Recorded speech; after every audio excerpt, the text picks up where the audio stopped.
स्वागत है दोस्तों आप सबों का डेली लाइफ विथ डीएबी के साथ। हम लोग पिछले लेक्चर में यहाँ तक कर लिए थे कंप्लीट। ठीक है, अब आज हम लोग देखेंगे टाइप ऑफ एस्टिमेशन क्या है। ठीक है, तो टाइप्स ऑफ एस्टिमेशन में दो तरह का एस्टिमेशन होता है, अप्रोक्सीमेट एस्टिमेशन और डिटेल एस्टिमेशन। अप्रोक्सीमेट एस्टिमेशन का मतलब क्या होता है? लगभग, यानी मोटा मोटी कैलकुलेशन। और डिटेल एस्टिमेशन का मतलब हुआ है कि डिटेल में एस्टिमेशन, यानी हम उसमें सारा आइटम का क्या रेट पड़ेगा, कितना क्वांटिटी लगेगा, क्या लगेगा, सब कुछ करते हैं। सबसे पहले हम लोग देखते हैं कि अप्रोक्सीमेट एस्टिमेशन क्या होता है। In approximate estimate we will try to calculate the rough मतलब मोटा मोटी या प्रोबेबल या संभावित कॉस्ट ऑफ स्ट्रक्चर का लगभग कॉस्ट हम लोग फाइंड करते हैं। लेकिन ध्यान दें, अप्रोक्सीमेट में क्या होता है कि कॉस्ट जो होता है ना, कुछ ज़्यादा वैरी करता है। या तो आप कुछ कम बोल देते हैं, कुछ कम नहीं, कुछ ज़्यादा कम बोलते हैं, या कुछ ज़्यादा बोल देते हैं। लेकिन जब डिटेल करते हैं तो उसमें लगभग एग्जैक्ट वैल्यू हमको आता है, उसमें थोड़ा वेरी करता है अमाउंट आपका। ठीक है, टाइप्स ऑफ अप्रोक्सीमेट एस्टिमेट जो होता है, अप्रोक्सीमेट एस्टिमेट का भी अलग अलग प्रकार होता है। एक होता है प्लिंथ एरिया रेट मेथड। ठीक है, दूसरा होता है भैया आपका क्यूबिकल कंटेंट मेथड। ठीक है, और तीसरा होता है सर्विस यूनिट मेथड। चौथा होता है टाइपिकल बे मेथड। पांचवा होता है अप्रोक्सीमेट क्वांटिटी मेथड। ठीक है, तो सबको हम लोग थोड़ा थोड़ा जानते हैं। इसको हम लोग कॉपी पे जानने का कोशिश करते हैं, फिर बाद में आपको दिखाते हैं। तो पहला मेरा है प्लिंथ एरिया रेट मेथड। इसमें हम लोग क्या करते हैं जो आसपास का जो सिमिलर टाइप का बिल्डिंग होता है ना, तो उससे जाके पूछते हैं या पता कर लेते हैं कि भैया आपको ये बिल्डिंग बनाने में इतना एरिया में बनाने में क्या खर्च पड़ा। तो वो कुछ बोलता है कि हाँ भैया हमको ये 5 लाख पड़ा या 10 लाख पड़ा। तो हम लोग क्या करते हैं कि उसके हिसाब से हम लोग प्लिंथ एरिया रेट निकाल लेते हैं। क्या करते हैं भैया? प्लिंथ एरिया रेट निकालते हैं, यानी रेट ऑफ कंस्ट्रक्शन निकालते हैं। रेट ऑफ क्या करते हैं भैया? कंस्ट्रक्शन निकालते हैं। उसका पूछते हैं टोटल कितना खर्च हुआ आपका, कॉस्ट ऑफ कंस्ट्रक्शन आपका क्या है। तो कुछ बोलेगा भैया 10 लाख 5 लाख कुछ भी। और पूछते हैं कि आपका टोटल एरिया कितना है जिसमें आप बनाए हैं। तो प्लिंथ एरिया से हम लोग क्या करते हैं, उससे कॉस्ट ऑफ कंस्ट्रक्शन में डिवाइड कर देते हैं, तो हमको रेट ऑफ कंस्ट्रक्शन मिल जाता है। जब रेट ऑफ कंस्ट्रक्शन आपको मिल जाता है तो आपके पास जो प्लिंथ एरिया अवेलेबल है, आपके पास जो भैया प्लिंथ एरिया क्या है भैया अवेलेबल है, तो इसी रेट से हम लोग क्या कर देते हैं, मल्टीप्लाई कर देते हैं। तो हमको मिल जाता है क्या भैया, प्लिंथ एरिया रेट मेथड से हम लोग क्या मिल जाता है, कॉस्ट ऑफ क्या, पर्पज बिल्डिंग। जो आप बिल्डिंग बनाने वाले हैं उसका कॉस्ट मिल जाता है। ठीक है, यानी हम लोग उसी जिस क्षेत्र में बनाने वाले होते हैं उस एरिया में क्या करते हैं, जो सिमिलर टाइप का बिल्डिंग होता है उसका टोटल खर्च पता कर लेते हैं और उसके प्लिंथ एरिया से भाग दे करके हम लोग क्या करते हैं, रेट ऑफ कंस्ट्रक्शन निकाल लेते हैं। और हम अपने प्लिंथ एरिया में उस रेट ऑफ कंस्ट्रक्शन को मल्टीप्लाई करके हम लोग कॉस्ट ऑफ पर्पज बिल्डिंग निकाल लेते हैं। ठीक है, अरे तो बिल्कुल सिंपल है कि भैया 1 कलम का दाम 5 रुपया है तो 10 कलम का दाम कितना होगा, तो 50 रुपया। तो वही बात ये भी है। ठीक है, अगर पर रेट मतलब पर मीटर स्क्वायर के हिसाब से जो रेट पड़ा या जो चाहे जिस भी यूनिट में वो निकाले, तो रेट ऑफ कंस्ट्रक्शन हमको पता रहता है, हमको प्लिंथ एरिया मालूम है, उसको मल्टीप्लाई कर देंगे तो टोटल कॉस्ट निकल जाएगा। दूसरा है भैया आपके पास, दूसरा है क्यूबिकल कंटेंट मेथड को सीधा समझिए आप, वॉल्यूम का कॉस्ट हम लोग निकालते हैं। किसका कॉस्ट निकालते हैं भैया? वॉल्यूम का कॉस्ट निकालते हैं। ठीक है, यानी पूरे मकान कितना हाइट का है, तो ये मेनली डिपेंड करता है कि वो जो स्ट्रक्चर है वो कितने हाइट का है। तो मतलब उसके हाइट में यानी टोटल वॉल्यूम में उसके कॉस्ट से हम लोग क्या करते हैं भैया, डिवाइड करते थे। तो क्यूबिकल जिस प्रकार यहाँ पे cost of construction plinth area से डिवाइड किए थे, तो कॉस्ट ऑफ कंस्ट्रक्शन में हम लोग उसमें क्या करेंगे, उसके वॉल्यूम से डिवाइड कर देंगे। जब वॉल्यूम से डिवाइड कर देंगे तो हमें मिल जाएगा क्यूबिकल कंटेंट रेट मिलेगा। ठीक है, और आप कितने हाइट का बिल्डिंग यानी किस वॉल्यूम का बनाने वाले हैं, ठीक है, उसमें अगर इस वाला रेट से हम लोग मल्टीप्लाई कर देते हैं, ठीक है, तो हमें मिल जाता है आपका क्यूबिकल कंटेंट एस्टिमेट मिल जाता है। ये शॉर्ट में बता रहे हैं, अभी फिर हम उसको नोट्स को पढ़ के भी बताएंगे। उसके बाद होता है भैया service unit method. Service unit method में क्या होता है, उसमें भी कुछ अलग नहीं है, बिल्कुल ये भी ऐसा ही है, बस सबका इसमें इसमें क्यूबिकल कंटेंट मेथड से ज़्यादा वो एक्यूरेट होता है। उसमें हम लोग क्या करते हैं, यूनिट वाइज निकालते हैं।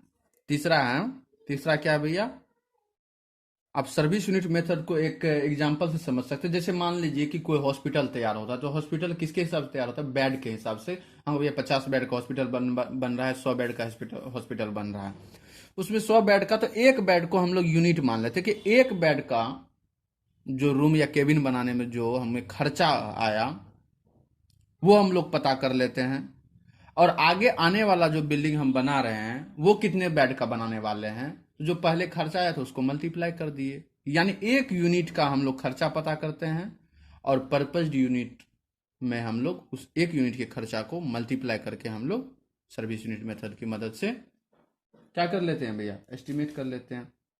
इसमें क्या होता है कि रूम वाइज या एस्टिमेट, इसका कुछ एग्जांपल भी देखेंगे आगे।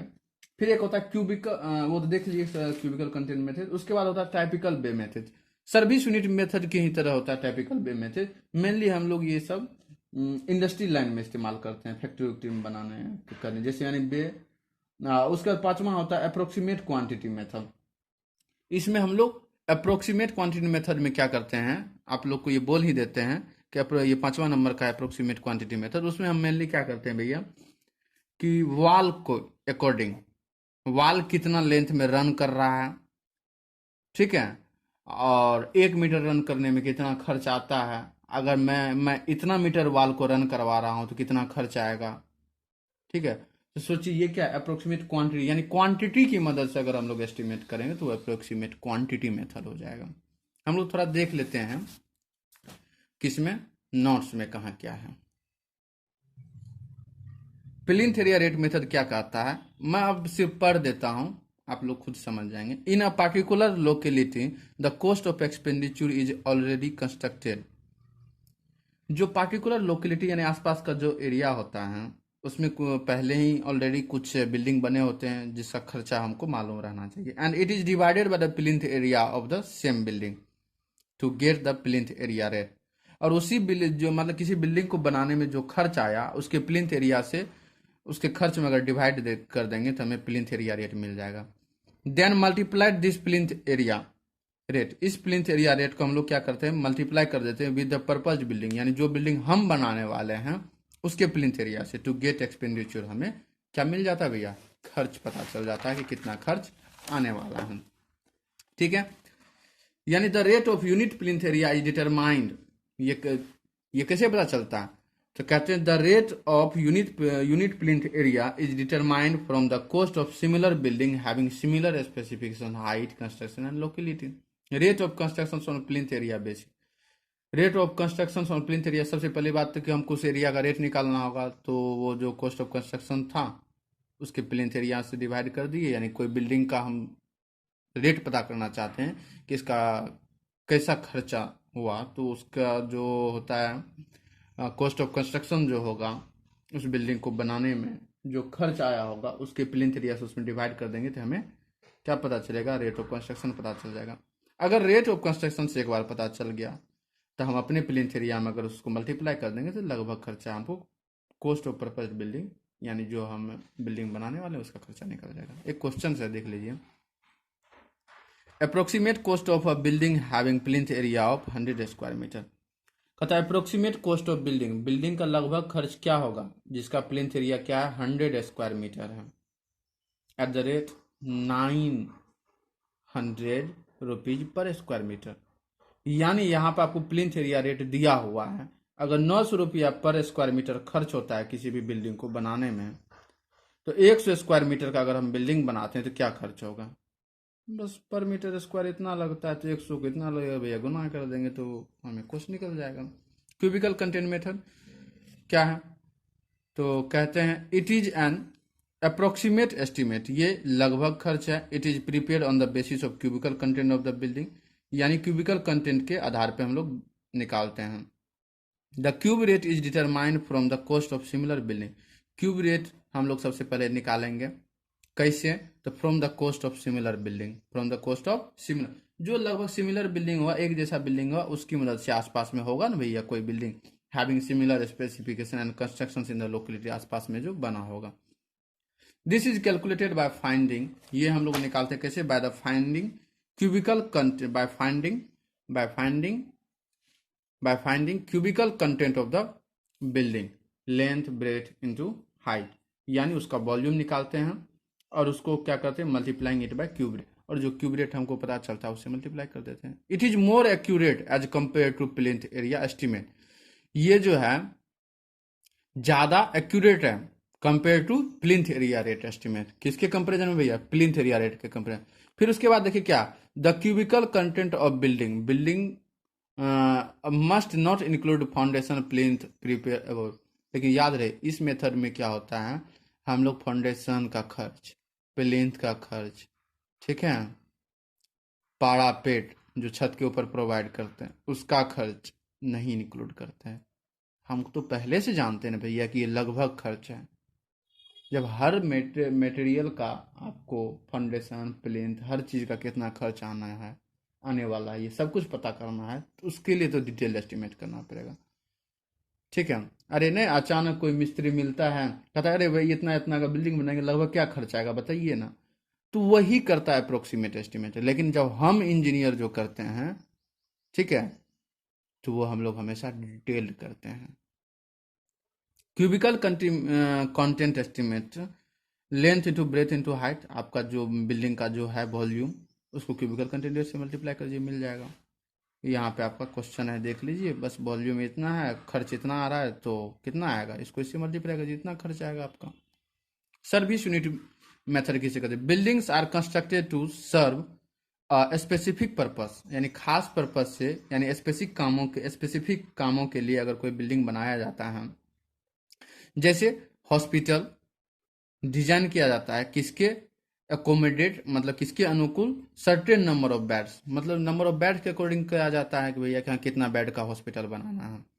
तो we adjust the whole cost as per unit of bed, तो लगभग पूरा कॉस्ट कितना आने वाला है यूनिट ऑफ बेड के अनुसार निकाल लेते हैं कि भैया एक बेड का खर्चा, एक बेड का अगर हम लोग हॉस्पिटल बनता है तो उसमें खर्च आ जाता है भैया 5,000, तो हम 10 बेड का बनाने वाले हैं तो कितना खर्च आने वाला है? तो भैया 50,000 खर्च आएगा। ये हो गया भैया यूनिट मेथड, यानी यूनिट वाइज निकालना। तो cost of construction per unit क्या?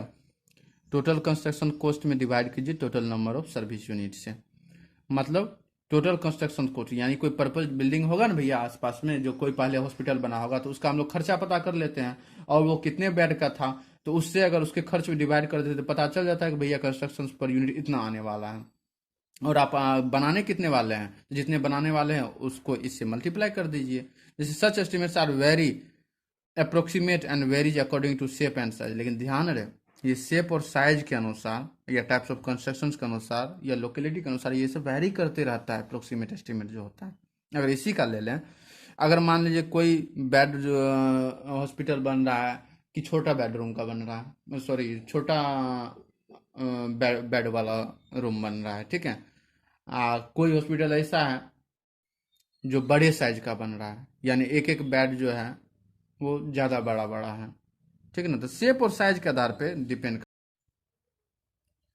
फिर आता है भैया typical bay method. Typical bay method, bay in construction term means compartment, bay का मतलब क्या हुआ? कंपार्टमेंट। जस्ट ये यूनिट के जैसा है, यूनिट मेथड के, सर्विस यूनिट के मेथड के जैसा। एक कंपार्टमेंट बनाने में कितना खर्च आया, तो ठीक उसी प्रकार हमको 10 कंपार्टमेंट बनाना है तो कितना खर्च आएगा। This method is use for preparing estimate of factory building, in this मतलब फैक्ट्री प्रकार का बिल्डिंग सब बनाते हैं तो वहाँ ये सब एस्टिमेट काम आता है, ठीक है। तो in this method estimate of one bay is done by using other method, मतलब दूसरे मेथड्स के इस्तेमाल करके एक बे को बनाने में कितना खर्च आ रहा है, यानी हम लोग एक बे का निकाल लेंगे और बाकी जितना बे रहेगा उससे मल्टीप्लाई कर देंगे, तो इस प्रकार हम लोग टाइपिकल बे की मेथड से एस्टिमेट कर सकते हैं। फिर आता है अप्रोक्सीमेट क्वांटिटी मेथड, इसमें हम लोग क्या करते हैं? क्वांटिटी के आधार पर निकालते हैं। जैसे the approximate quantity method of estimating the cost of construction project is regarded as the best, सबसे बेस्ट माना जाता है इस क्वांटिटी मेथड को, because it is more accurate, ये ज़्यादा एक्यूरेट है एंड मोर रिलायबल, यानी विश्वसनीय होता है then other method of estimating, दूसरे एस्टिमेटिंग मेथड के कंपैरिजन में। इस मेथड में क्या होता है, approximate total length of wall is found, यानी टोटल कितना वॉल बनाना उसका लेंथ पता करते हैं इन रनिंग मीटर, किसमें, मीटर में, and this total length multiplied by the rate per running metre of wall, और 1 मीटर वॉल बनाने में कितना खर्च होता है उस टोटल लेंथ को हम लोग मल्टीप्लाई कर देते हैं तो हमें निकलता है इस पर। यानी फॉर दिस मेथड स्ट्रक्चर्स में बी डिवाइडेड इनटू 2 पार्ट। इस मेथड के लिए हम लोग स्ट्रक्चर को 2 पार्ट में बांटते हैं, फाउंडेशन इंक्लूडिंग पार्ट, यानी फाउंडेशन जिसमें हम लोग प्लिंथ को मिला के चलेंगे, और दूसरा प्लिंथ से ऊपर यानी सुपर स्ट्रक्चर। ठीक है, फिर आता है यानी for this method plan of building must be available, लेकिन याद रहे इस मेथड के लिए यानी क्वांटिटी मेथड के लिए आपको प्लान रहना जरूरी है, लेकिन एक कंडीशन तो लग गया भैया कि प्लान रहना जरूरी है। ठीक है, उसके बाद कुछ है जैसे for other structures like highway, water supply project, irrigation project, etc., ये सब का भी एस्टिमेट कर सकते हैं। ठीक है, लेकिन हाईवे का एस्टिमेट करने के लिए अलग तरीका से पढ़ना होगा, इरिगेशन प्रोजेक्ट का एस्टिमेट करने के लिए अलग है। हाईवे का एस्टिमेट किस तरह से करते हैं, तो हम लोग किलोमीटर के आधार पर करते हैं। जैसे मान लीजिए 1 किलोमीटर बनाने में सेम स्पेसिफिकेशंस का हाईवे कितना खर्च आया, तो लगभग वो कितने किलोमीटर का बनाना है उससे मान, जैसे मान लीजिए 4-5 किलोमीटर एट रुपया 2 लाख पर किलोमीटर। अगर 5 किलोमीटर का रोड बनाना है आपको, 1 किलोमीटर रोड बनाने में 2 लाख खर्चा होता है, तो आपको एस्टिमेट कर लीजिए टोटल कितने 10 लाख आएगा बस। लेकिन याद है other factors to be consider in case of approximate estimate of highway, मतलब कुछ और सभी फैक्टर है जिसको हम लोग क्या कंसिडर करना पड़ता है। जैसे मान लीजिए land to be acquired, land लेंगे उसमें क्या खर्च पड़ेगा, with and type of wearing surface of road, road का जो वियरिंग सरफेस यानी पेवमेंट सरफेस किस तरह का होगा उस पर भी डिपेंड करता है। Other construction details to be provided for particular class of road, other construction details to be provided for particular class of, कुछ खास प्रकार के रोड को बनाने के लिए बहुत सारे डिटेल्स की जरूरत पड़ती है। ठीक है, अदर कंस्ट्रक्शंस जैसे मान लीजिए कहीं पे ब्रिज बनाना पड़ जाएगा, कहीं पे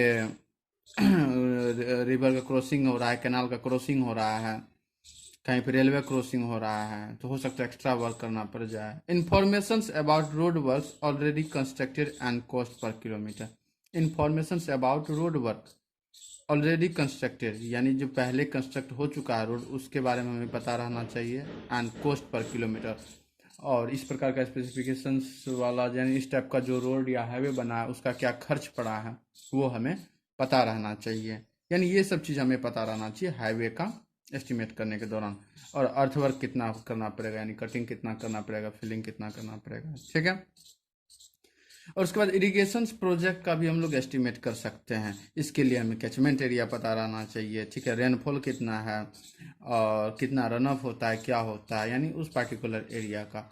यानी सिंपली सोचिए हाईवे का एस्टिमेट करना है तो और भी डिटेल में थोड़ा उसके लिए नेक्स्ट उसके लिए आपको अलग से थोड़ा सा डिटेल में पढ़ना पड़ेगा। इरिगेशन प्रोजेक्ट भी करना है तो उसके लिए अलग से डिटेल में पढ़ना पड़ेगा। और भी है जैसे आप कहिए कि इरिगेशन में किसका हम लोग एस्टिमेट कर सकते हैं, कैनाल का एस्टिमेट कर सकते हैं, ब्रिज का एस्टिमेट कर सकते हैं, किसी भी वाटर सप्लाई या सीवरेज प्रोजेक्ट का एस्टिमेट कर सकते हैं, इरिगेशन प्रोजेक्ट के अंदर ये सब आता है। ठीक है, तो लगभग आपका अप्रोक्सीमेट एस्टिमेट में जितने भी मेथड थे वो क्या हो चुका है, कंप्लीट हो चुका है। अब इस पर हमको न्यूमेरिकल करना है, लेकिन उससे पहले हम लोग कुछ बातें हैं जो आपके एग्जाम में पूछता है डायरेक्टली। जैसे मान लीजिए पूछेगा आपके एग्जाम में applications of service unit method, service unit method का एप्लीकेशंस पूछ देगा डायरेक्ट 4 नंबर में। ठीक है, तो ये सब डायरेक्ट क्वेश्चन से सोचे जिसको करवाना शायद एक बार दिखाना ज़्यादा जरूरी होगा।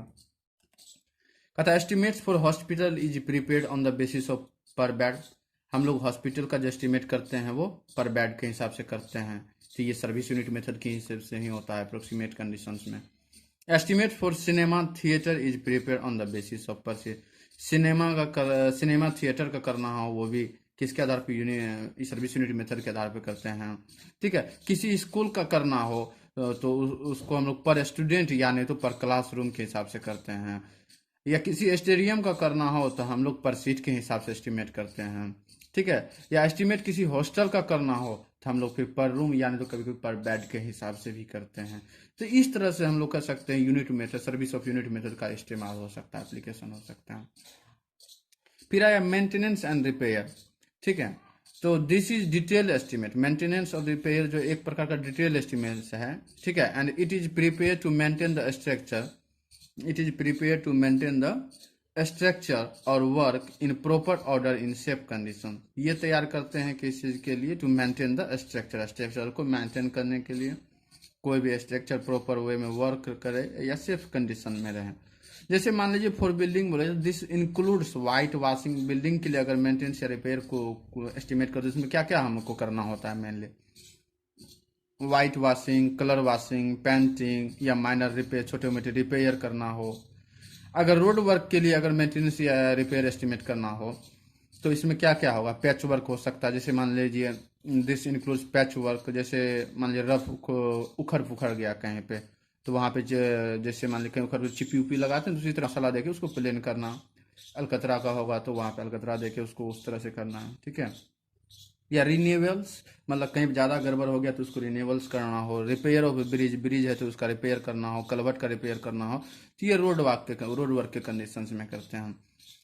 लेकिन एनुअल रिपेयर किसी बिल्डिंग का लेते हैं तो याद रहे कि 1 से 1.5% यानी 1 to 1.5% of the original construction cost of the whole building is provided.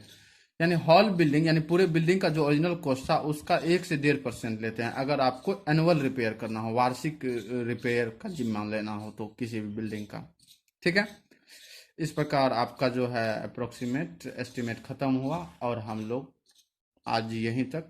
अगले मेथड में यानी हम लोग अगले लेक्चर्स में इसके कुछ न्यूमेरिकल्स के साथ अवेलेबल होंगे और फिर उसके बाद हम लोग डिटेल एस्टिमेट पढ़ेंगे। तो इस पे कुछ न्यूमेरिकल्स करने के लिए आप नेक्स्ट वीडियो विजिट करें। Thank you.